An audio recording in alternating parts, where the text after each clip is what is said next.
नमस्कार दोस्तों, आप सभी का स्वागत है आपके अपने YouTube चैनल वैकेंसी गुरु पर। दोस्तों, आप सभी को पता होगा कि हर एग्ज़ाम में RCIT के प्रत्येक एग्ज़ाम में वैकेंसी गुरु चैनल से पूरे 35 प्रश्न मिलते हैं। तो दोस्तों, इसी को लेकर हम रेगुलर आपकी तैयारी करवाते रहते हैं। हम भी यही एक्सपेक्ट करते हैं कि हर एग्ज़ाम में 35 में से 35 हम मिलाने की कोशिश करें और आप लोगों को बेटर रिजल्ट हम दे पाएँ।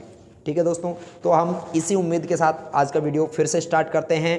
और आप में से जितने भी दोस्त हैं उन सब से मैं ये कहना चाहूँगा कि अगर आपने इस वीडियो में से 14 प्रश्न सही कर दिए, इसका मतलब आप पास हो जाएंगे।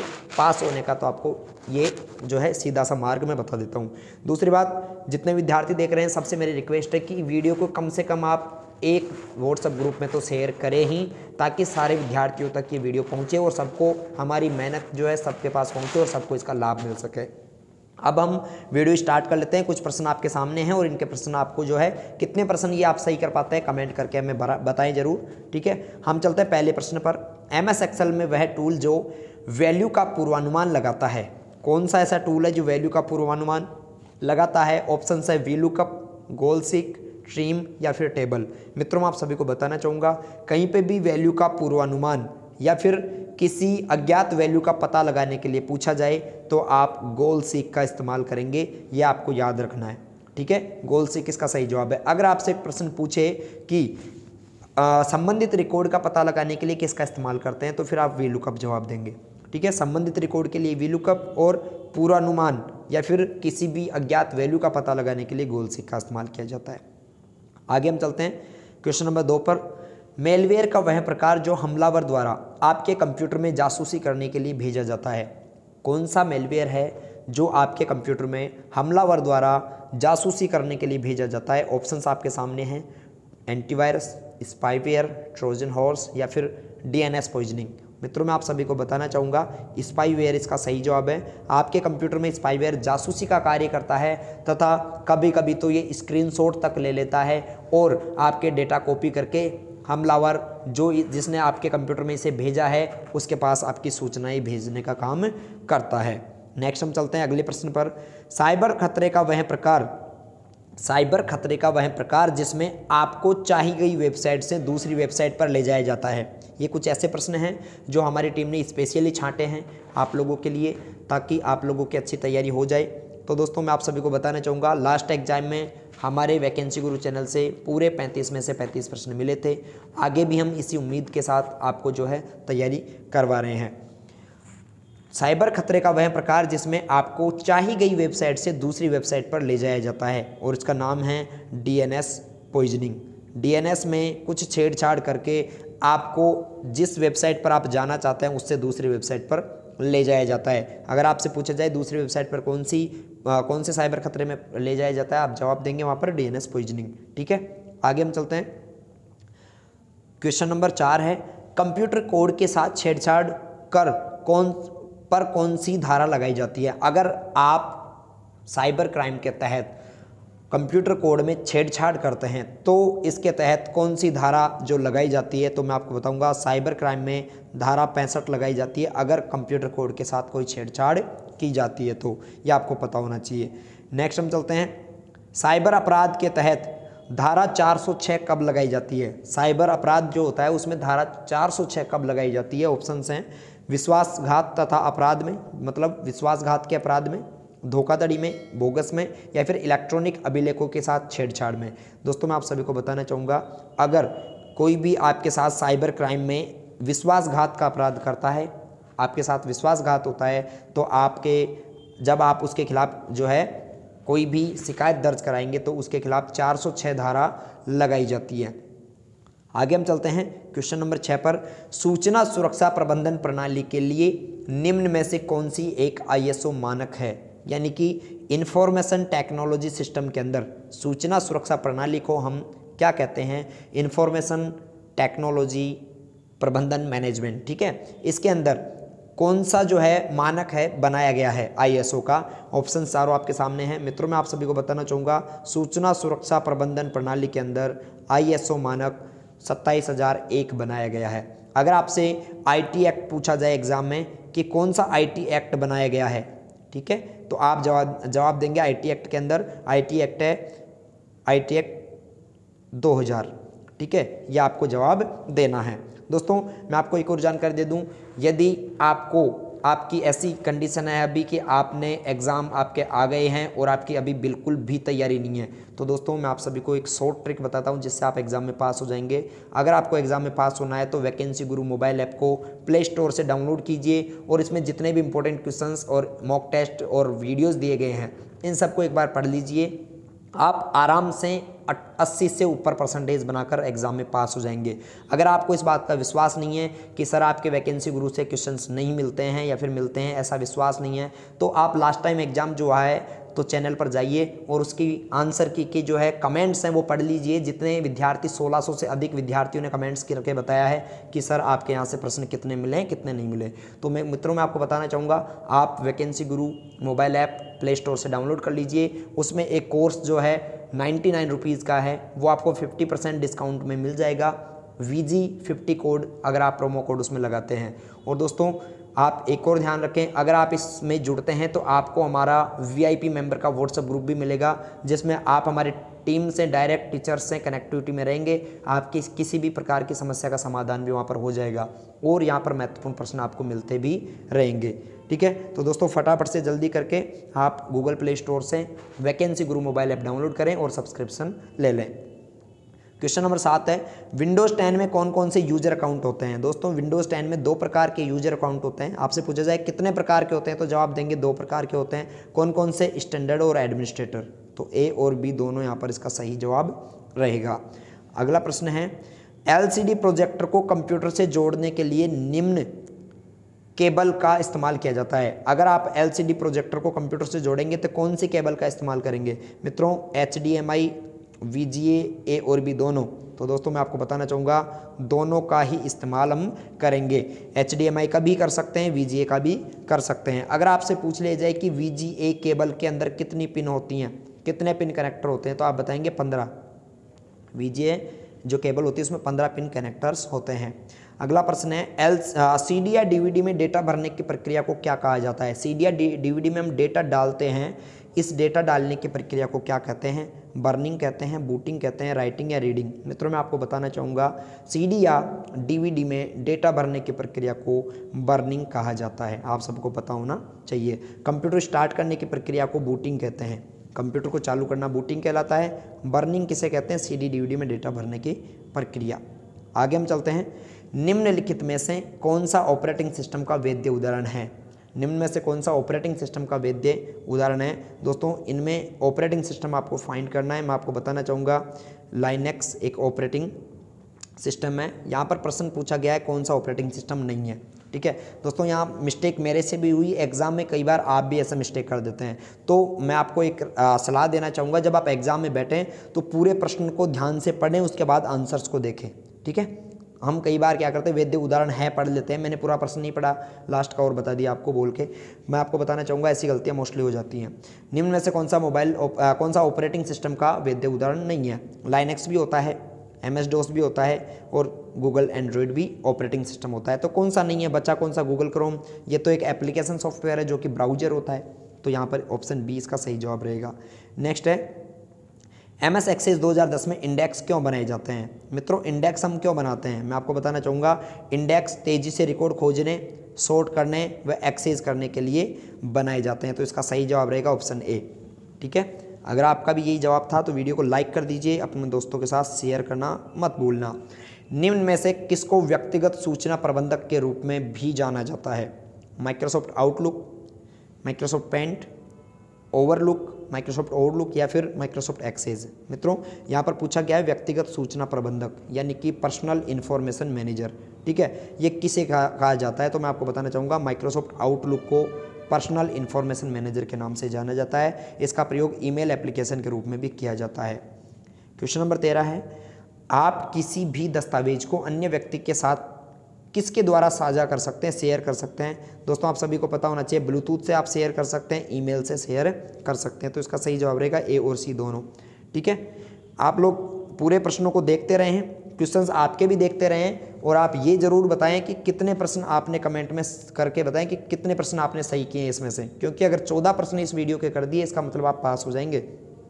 नेटवर्क में डेटा ट्रांसफ़र की गति को किस में मापा जाता है? मित्रों, नेटवर्क में डेटा ट्रांसमिट की गति को बीपीएस में मापा जाता है, जिसे हम बिट्स पर सेकंड कहते हैं। बीपीएस, बिट्स पर सेकंड, ये आपको ध्यान रखना चाहिए। नेक्स्ट है क्वेश्चन नंबर 15, वेब ब्राउज़र में खाली स्थान पर वांछित संसाधन का यूआरएल इनपुट करें और इसे प्रदर्शित करें। वेब यूआरएल में कहाँ पर हम संसाधन का यूआरएल इनपुट करते हैं? तो आप सभी को पता होना चाहिए कि जहाँ पर यूआरएल में वह स्थान जहाँ पर हम ब्राउज़र में वह स्थान जहाँ पर हम यूआरएल डालते हैं उसको एड्रेस बार कहा जाता है, ये आपको पता होना चाहिए। आगे हम चलते हैं क्वेश्चन नंबर 16 में। खालिस्तान एक विशेष सुरक्षा प्रणाली है जो बाहरी खतरे के खिलाफ किसी संगठन के नेटवर्क की सुरक्षा के लिए डिज़ाइन की गई है। मतलब एक ऐसा बचाव है जो खतरे से आपको बचाता है, ठीक है, बाहरी खतरे से बचाता है, जिसे हम फायरवॉल के नाम से जानते हैं। अगर आपसे पूछा जाए कि बाहरी सुरक्षा से बचाने के लिए संगठन में किसका प्रयोग किया जाता है, तो नेटवर्क के अंदर हम फायरवॉल का इस्तेमाल करते हैं। अगला प्रश्न है VLSI का पूरा नाम क्या होता है? मित्रों, VLSI माइक्रो प्रोसेसर को कहते हैं। माइक्रो प्रोसेसर कंप्यूटर का मस्तिष्क CPU होता है, ठीक है, और VLSI का पूरा नाम वेरी लार्ज स्केल इंटीग्रेशन होता है। Very large scale integration. अगर आपको LSI का पूछे तो लार्ज स्केल इंटीग्रेशन हो जाएगा, VLSI यानी वेरी लार्ज स्केल इंटीग्रेशन, ठीक है, और ये चौथी पीढ़ी में विकसित हुआ था। अगर कोई कंप्यूटर चालू है लेकिन सिस्टम रीसेट पर कोई भी प्रतिक्रिया नहीं देता तो आमतौर पर उसे क्या कहा जाएगा? मतलब आपका कंप्यूटर चालू है, आप उससे कुछ काम कर रहे हैं पर कुछ भी नहीं हो रहा, ऐसी प्रक्रिया को हैंग होना कहते हैं। आप सभी को पता होना चाहिए, इसे हम हैंग होना कहते हैं। तो जिन विद्यार्थियों ने ऑप्शन ए जवाब दिया उन सभी का सही जवाब है हैंग होना, ठीक है। आगे हम चलते हैं क्वेश्चन नंबर 19 पर। MS एक्सेस में डिफ़ॉल्ट डेटा का प्रकार क्या है? मित्रों, MS एक्सेस में डिफ़ॉल्ट डेटा का प्रकार उसे हम टेक्स्ट कहते हैं। आपको पता होना चाहिए, टेक्स्ट कहलाता है, ठीक है। दोस्तों, मैं आप सभी को एक और बात बताना चाहूँगा। वैकेंसी गुरु जो है एग्ज़ाम से 5-7 दिन पहले से ही लाइव क्लासेस लागू करता है, यूट्यूब पर चलाता है। तो अगर आपको वैकेंसी गुरु की लाइव क्लासेस देखनी है तो चैनल को अभी से ही सब्सक्राइब कर लीजिए और बेल आइकन पर ऑल पे क्लिक कर लीजिए ताकि आपको सारी लाइव क्लासेस के नोटिफिकेशन मिलते रहें, ठीक है। सभी लाइव क्लासेस में से भी क्वेश्चन बहुत सारे मिलते हैं और बहुत सारे क्वेश्चन यहाँ पर रिपीट भी होते हैं जो इंपॉर्टेंट मिलते रहते हैं, और मोबाइल ऐप में से भी बहुत सारे प्रश्न यहाँ पर आते हैं। MS एक्सेल में मान लें कि सेल B1, B2, B3 में कुछ संख्याएं हैं। B1, B2, B3 कुछ सेल्स हैं जिनमें कुछ संख्याएं हैं। उन संख्याओं में मौजूदा मान की औसत निकालने के लिए कौन सा फॉर्मूला है? मित्रों, औसत के लिए एवरेज फंक्शन का इस्तेमाल किया जाता है, ये आपको पता होना चाहिए। औसत को एवरेज कहते हैं, तो इसका फंक्शन रहेगा बराबर एवरेज और जो भी आपका आगे है रेंज। आपको एक और क्वेश्चन अगर पूछ लिया जाए, मैं आपसे एक प्रश्न पूछ लेता हूँ यहाँ पर, उसका जवाब आपको कमेंट करके बताना है, ठीक है। और मित्रों, कमेंट करने के साथ साथ आप ये ज़रूर बताएं कि आपने क्या हमारी लाइव क्लासेस आज से ली है, आज से पहले, या फिर नहीं ली है, ये भी आप हमें बताएं। अगर नहीं ली है तो आप चैनल को सब्सक्राइब करके और लाइव क्लासेस से जुड़ जाना। मैं आपसे प्रश्न पूछता हूँ कि MS एक्सेल में प्रत्येक फॉर्मूले किससे प्रारंभ होते हैं? MS एक्सेल में प्रत्येक फॉर्मूले कहाँ से प्रारंभ होते हैं, मतलब क्या सबसे पहले लिखा जाता है, ये आपको कमेंट करके बताना है। निम्न में से कौन सी सबसे अधिक गति की मोबाइल संचार तकनीक है? और आप सभी को पता होना चाहिए सबसे तेज़ गति की जो मोबाइल संचार तकनीक है वो है 4G LTE, ये आपको पता होना चाहिए। अगला प्रश्न है, इससे पहले वीडियो पार्ट 1 भी डाल दिया गया है, वो आपने अगर नहीं देखा तो उसको भी देख लेना। दोनों वीडियोस पार्ट 1 और पार्ट 2 में 70 प्रश्न है, 35 इसमें 35 उसमें, जो दोनों ही बहुत ही एग्जाम की दृष्टि से ज़्यादा महत्वपूर्ण है, तो आप सभी दोनों को देख लें। MS एक्सेल 2010 में निम्न में से किस चार्ट में केवल एक चार्ट डेटा श्रृंखला होती है और सभी मान सकारात्मक होते हैं? एक ऐसा चार्ट जिसमें केवल एक चार्ट डेटा श्रृंखला होती है और सारे मान सकारात्मक होते हैं। ये प्रश्न अगर आ जाए कि जिसमें सारे मान पॉजिटिव हो, उस चार्ट को पाई चार्ट के नाम से जाना जाता है। पाई चार्ट गोल बनता है, आप सभी को पता होना चाहिए, और इसमें कुछ वैल्यूज़ को ऐसे डिवाइड किया जाता है, ये आपको पता होना चाहिए। आगे हम चलते हैं क्वेश्चन नंबर 23 पर। MS एक्सेस 2010 में प्रारंभिक कुंजी का उपयोग क्यों किया जाता है? प्राइमरी कुंजी का उपयोग क्यों किया जाता है? दोस्तों, यह जानकारी पुनर्प्राप्ति को तेजी बनाता है, और प्राइमरी कुंजी स्वचालित रूप से अनुक्रमित होती है यानी सीरियल वाइज होती हैं। प्राइमरी कुंजी का उपयोग रिकॉर्ड को स्वचालित रूप से सॉर्ट करने में किया जाता है, सही है ये भी। यह डुप्लीकेट डेटा को प्रवेश से बचाता है, यानी कि कोई भी डेटा दोबारा आ जाता है उसको हटा देता है। तो इसका सही जवाब रहेगा उपरोक्त सभी। अगर आपका भी यही जवाब था तो वीडियो को लाइक करें और अपने दोस्तों के साथ शेयर करना नहीं भूलें। MS वर्ड 2010 में दस्तावेज को सेव करते समय कौन सा कैरेक्टर फाइल नाम में शामिल नहीं किया जाता? मतलब जब हम MS वर्ड में किसी फाइल को सेव करते हैं तो कौन सा चिन्ह उसमें सेव करते समय नहीं लगाते? मित्रों, अल्फ़ा न्यूमेरिकल हम लगाते हैं। अल्फ़ा न्यूमेरिकल कहते हैं जिसमें अल्फ़ा तो अल्फ़ाबेट्स होते हैं और न्यूमेरिकल 1 2 3 ये अल्फ़ा न्यूमेरिकल होते हैं। डॉट का भी इस्तेमाल किया जाता है, स्पेस का भी यूज़ किया जाता है, मतलब प्रश्नवाचक चिन्ह का हम इस्तेमाल नहीं करते। तो इसका सही जवाब जो रहेगा वो रहेगा ऑप्शन ए, इसका हम यूज़ नहीं करते। आगे है अगला प्रश्न। बताने से पहले मैं आपसे एक और प्रश्न पूछना चाहूँगा, आपको कमेंट करके बताना है। MS वर्ड में फाइल सेव करते समय, MS वर्ड में किसी भी फाइल को सेव करते समय फाइल को जब हम सेव करते हैं तो सेव करने में जो अक्षर लिखे जाते हैं उन अक्षरों का अधिकतम कितने अक्षरों में उसका फाइल का नाम लिखा जा सकता है? वापस से प्रश्न समझो। MS वर्ड में फाइल को सेव करते समय फाइल के नाम में अधिकतम कितने अक्षर लिखे जा सकते हैं? ये आपको कमेंट करके जवाब देना है। निम्न में से फाइल फोल्डर को रिसाइकल बिन से भी स्थायी रूप से हटाने के लिए कौन सी शॉर्टकट की है? किसी फाइल या फोल्डर को हमेशा के लिए डिलीट करना हो तो क्या शॉर्टकट है? मित्रों, इसके लिए Shift+Delete का इस्तेमाल किया जाता है, ये सही जवाब है इसका। अगला है विंडोज़ 10 में कौन सा इनबिल्ट ऑप्शन हमें एकल स्क्रीन पर 4 विंडोज़ पर स्थानांतरित करने की अनुमति देता है? एग्जाम की दृष्टि से बहुत महत्वपूर्ण प्रश्न है, इस बार एग्जाम में पूछा जा सकता है। मित्रों, इसका सही जवाब रहेगा स्क्रीन असिस्ट। ठीक है, स्क्रीन असिस्ट, सॉरी यहाँ पर देखो जल्दबाजी ऐसी होती है, स्क्रीन असिस्ट नहीं होगा, स्नैप असिस्ट। इसका सही जवाब जो रहेगा वो रहेगा स्नैप असिस्ट, ये इसका सही जवाब है। ठीक है, ये आपको समझ में आना चाहिए। स्नैप असिस्ट एक कंप्यूटर विंडो को 4 भागों में विभाजित कर देता है इस प्रकार। आगे हम चलते हैं। MS पावरपॉइंट 2010 में फाइल को बंद करने के लिए किस तरीके का इस्तेमाल किया जाता है? यदि हमें MS पावरपॉइंट में फाइल को बंद करना है तो हम फाइल मेन्यू में जाके क्लोज बटन का इस्तेमाल कर सकते हैं, कीबोर्ड में Ctrl+W दबा सकते हैं, टाइटल बार पर क्लोज बटन का इस्तेमाल कर सकते हैं, उपरोक्त सभी का इस्तेमाल किया जा सकता है, ये इसका सही जवाब होगा। आगे हम चलते हैं अगले प्रश्न पर। नेक्स्ट प्रश्न है क्वेश्चन नंबर 28। पावर पॉइंट दृश्य जो केवल, यानी पावर पॉइंट में कौन सा व्यू है जो केवल शीर्षक और बुलेट्स को ही प्रदर्शित करता है, यानी टाइटल और बुलेट ही दिखाता है? मित्रों, इसे हम आउटलाइन व्यू कहते हैं।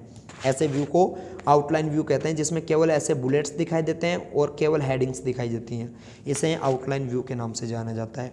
अगला प्रश्न है MS एक्सेल में पंक्तियों और स्तंभों का प्रतिच्छेदन, यानी रो व कॉलम का प्रतिच्छेदन क्या कहलाता है? ऑप्शंस आपके सामने हैं, आप सभी देख लें, आपको आना चाहिए इसका आंसर। मैं बताऊंगा, इसका सही जवाब है सेल। अगर आपने भी सेल ही सोचा था इसका मतलब सही आपका जवाब है। वीडियो को लाइक आप जरूर करें। आगे हम चलते हैं।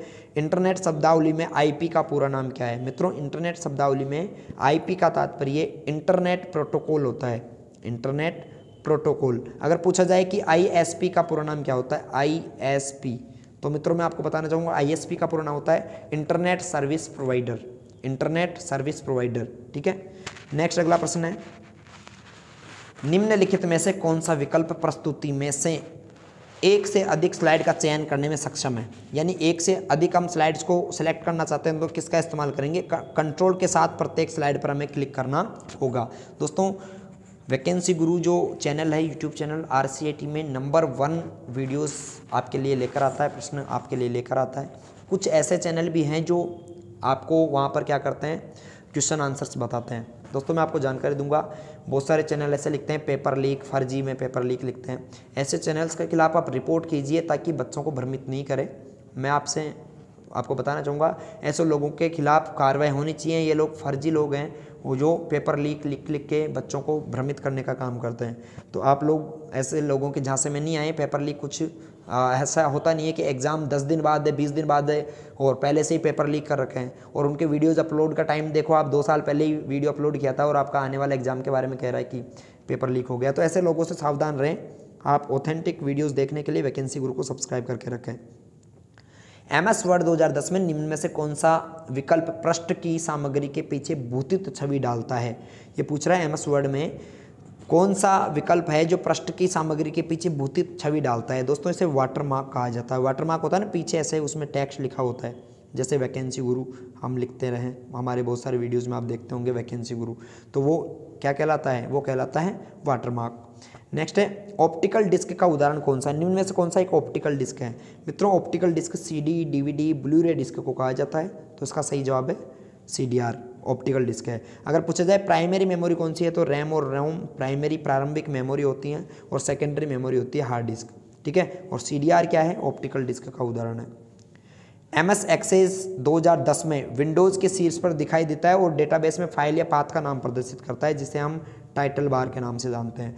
किसी भी प्रोग्राम में सबसे ऊपर वाला जो शीर्ष बार होता है उसे टाइटल बार कहा जाता है, ये आपको पता होना चाहिए। और अगला प्रश्न है विंडोज़ 10 में विंडोज़ डिफेंडर क्या है? दोस्तों विंडोज़ 10 में विंडोज़ डिफेंडर क्या है? ये रियल टाइम एंटीवायरस है जो हमारे कंप्यूटर को प्रोटेक्ट करता है वायरस वगैरह से। दोस्तों ये सारे 35 प्रश्न हमने पढ़े। वीडियो को लाइक करिए। अगर आपने अभी तक भी वैकेंसी गुरु मोबाइल ऐप डाउनलोड नहीं किया तो फटाफट से वीडियो के डिस्क्रिप्शन में भी लिंक दिया है या फिर गूगल प्ले स्टोर से आप डाउनलोड कर सकते हैं। अगर आप हमारे टेलीग्राम ग्रुप से जुड़ना चाहते हैं तो वीडियो के डिस्क्रिप्शन में दिए गए लिंक पर क्लिक करें, टेलीग्राम ग्रुप से जुड़ सकते हैं। उम्मीद करता हूँ वीडियो आपको अच्छा लगा होगा, आपने सभी ने लाइक किया होगा। बहुत बहुत धन्यवाद।